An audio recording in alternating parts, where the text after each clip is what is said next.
President Donald Trump once again brought up his desire to get into heaven, though he revealed that he doubts he will make it there, News.com can report. The president, 79, admitted he's worried he might not be heaven-bound despite ending many conflicts around the world, which greatly disappointed him. While flying to Egypt aboard Air Force One to announce a peace agreement between Israel and Hamas, Trump was met with a curious question from Fox News' Peter Ducey. "You talked about how you hope to end the war in Ukraine because it might help you get into heaven. How does this help? Does this help?" Ducey asked in front of a group of reporters. "You know, I'm being a little cute, I don't think there's anything going to get me in heaven," Trump said.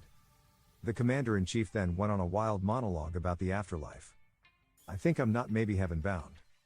I may be in heaven right now as we fly in Air Force One," he mused. "I'm not sure I'm going to be able to make heaven, but I've made life better for a lot of people." Trump first brought up wanting to get into heaven when discussing his work in brokering peace over the summer.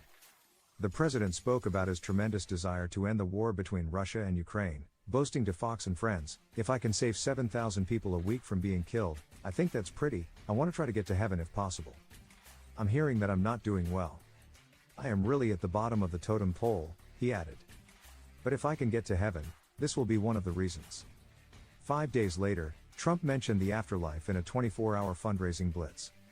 He sent out emails with the subject line, "I want to try and get to heaven," requesting $15 donations from his supporters. "Last year, I came millimeters from death when that bullet pierced through my skin. My triumphant return to the White House was never supposed to happen." The email read, referencing the assassination attempt on Trump at a July 2024 campaign rally in Butler, Pennsylvania. "But I believe that God saved me for one reason: to make America great again." The message continued. "I certainly wasn't supposed to survive an assassin's bullet, but by the grace of the Almighty God, I did. So now, I have no other choice but to answer the call to duty, but I can't do it alone."